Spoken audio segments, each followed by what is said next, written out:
Good morning, America. Today I want to talk about the Industrial Revolution. So we're going to talk about how that was different from what came before, what caused it, where it came from, and what the effects of it were. All right, and this goes with your readings. All right, so let's get going. So the Industrial Revolution. This is probably primarily an event that happens in the 1800s. There are no firm dates, but we'll call it basically 1800 to 1900 really.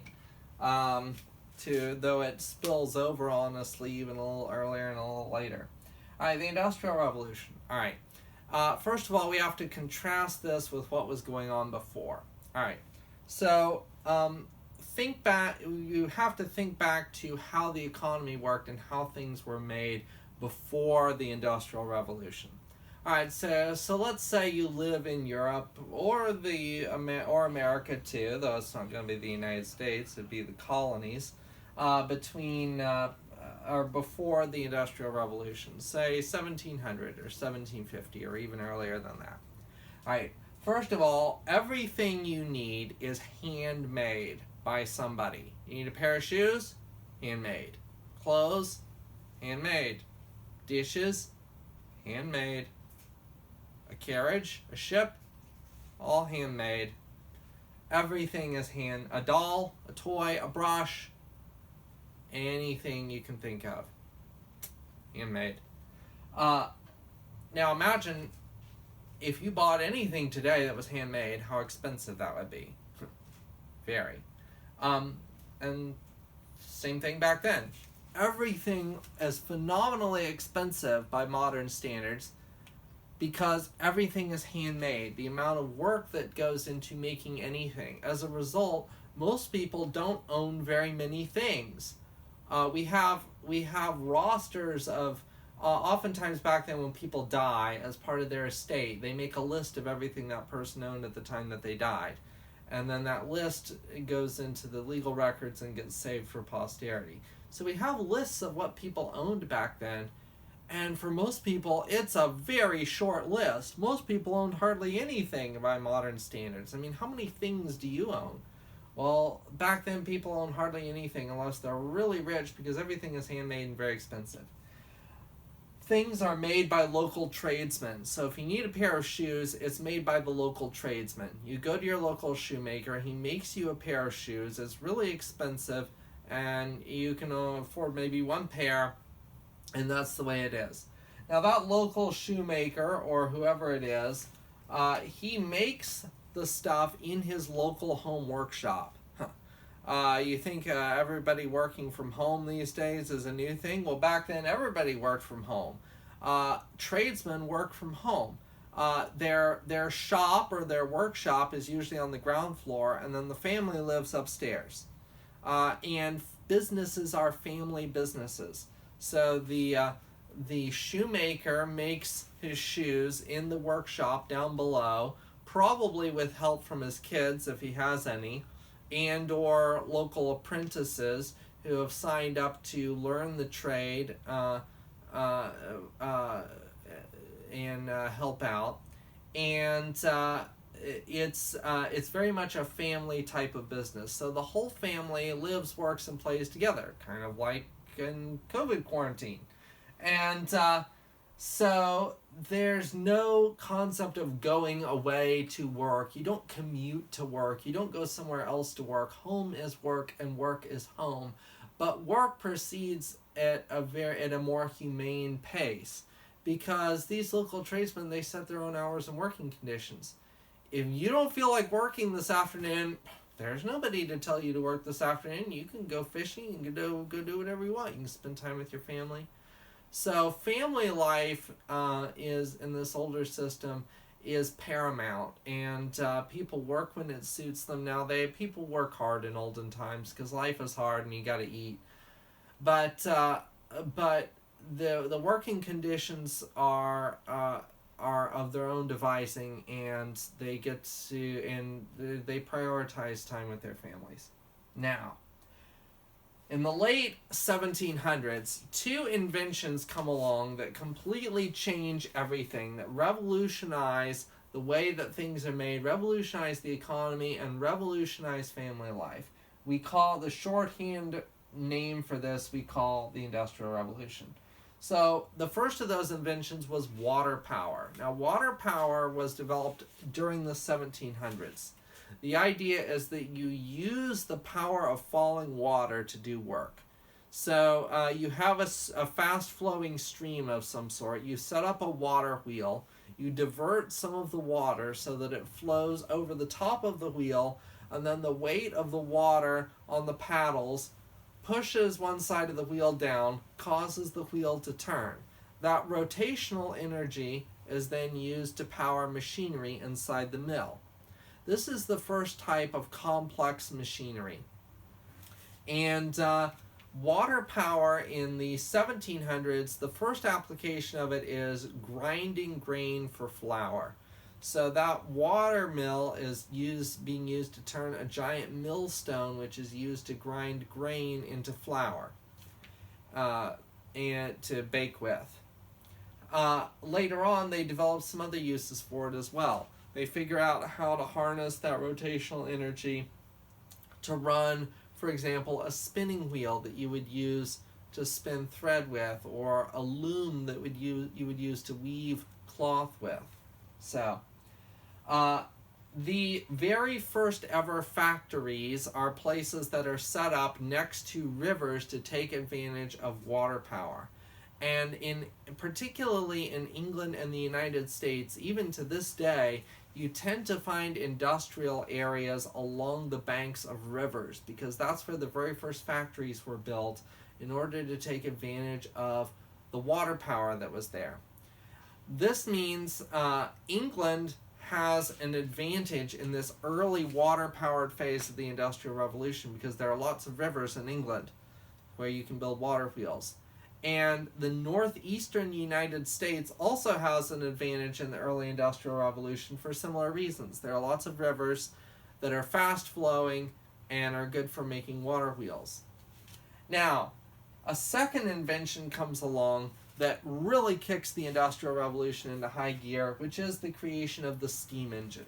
The steam engine was invented by a Scottish inventor named James Watt. And Mr. Watt figured out how to do work using the power of boiling water. Water, of course, has three phases: solid, liquid, and gas. The gas is called water vapor or steam. Of course, you heat water to get steam. Now, steam has an interesting property. It expands. Water vapor expands. It's expansive.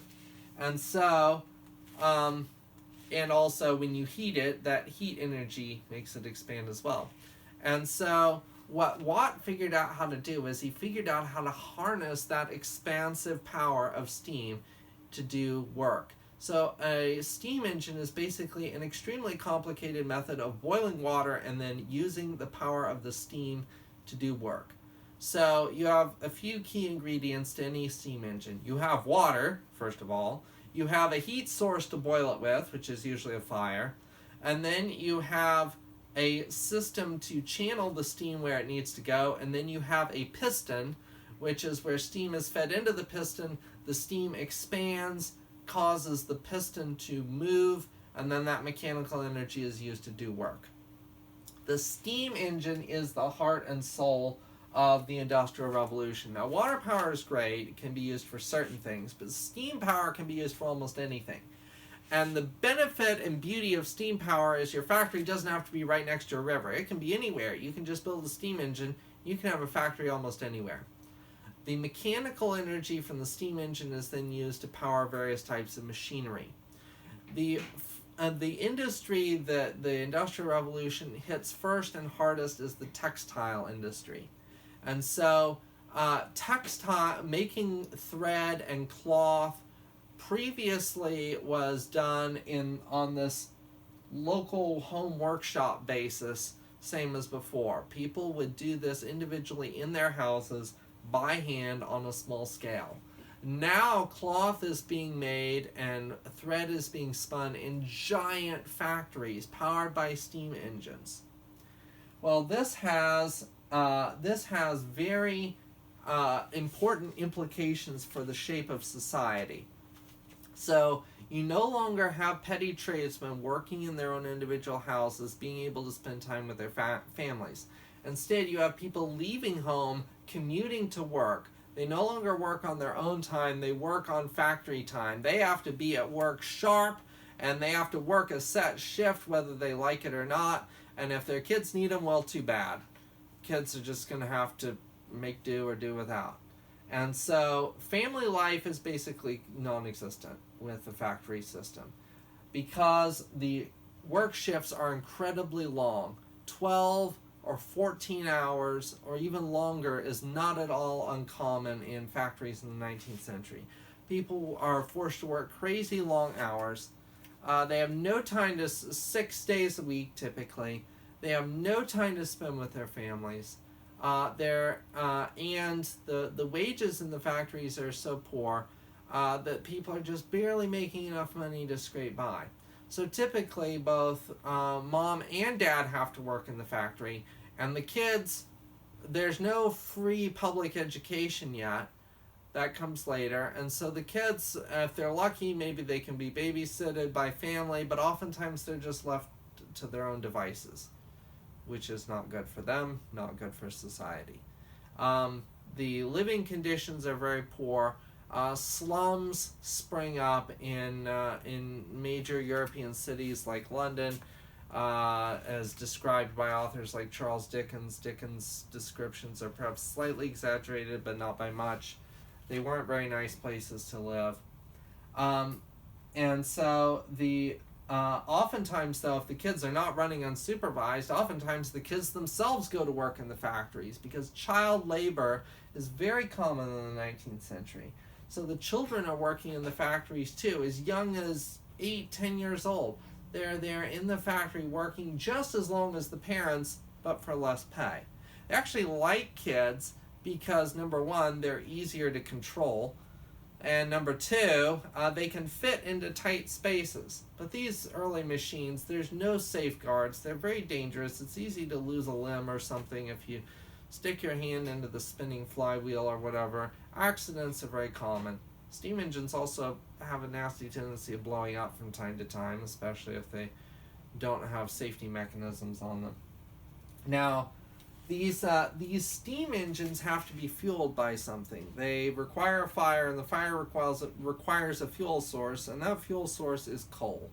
And coal has to be dug out of the ground. Well, England and the United States have large amounts of coal, which is also another reason why England and the United States are early adopters of the Industrial Revolution.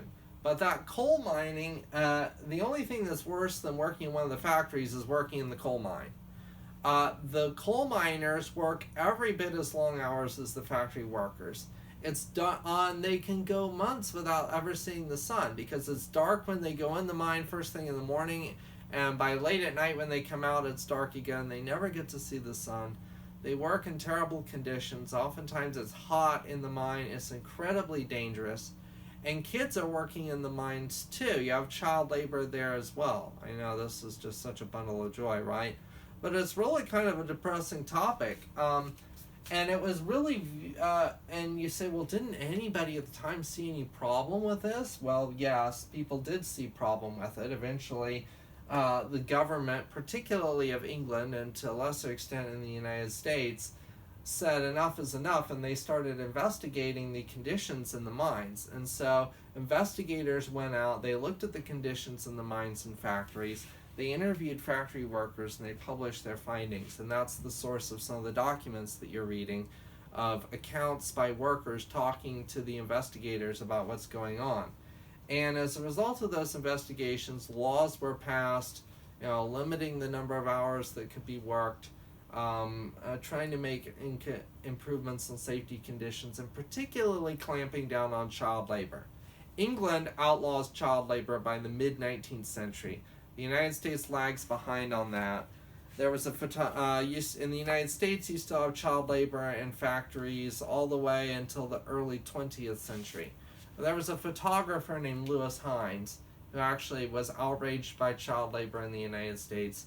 He went around to factories in the United States pretending to be a Bible salesman. He took photographs of children working in factories and published them. Those photographs sparked outrage, and so Congress eventually passed a law outlawing child labor in factories. So eventually the worst of the abuses were curbed through government regulation. But the Industrial Revolution, it has a terrible effect on family life in the short term. It has a bad effect on people's working and living conditions. People no longer work at home. People work in mines or factories that have negative conditions and long hours. This is the first time that environmental pollution really becomes much of a problem. Up until this point, human activity never really had all that much impact on the environment. But now you have fires belching coal smoke day and night, which, as we know now, is terrible for the environment. In big cities like London, there's a haze of coal smoke that hangs over the city day and night. So you start to have some environmental issues as well.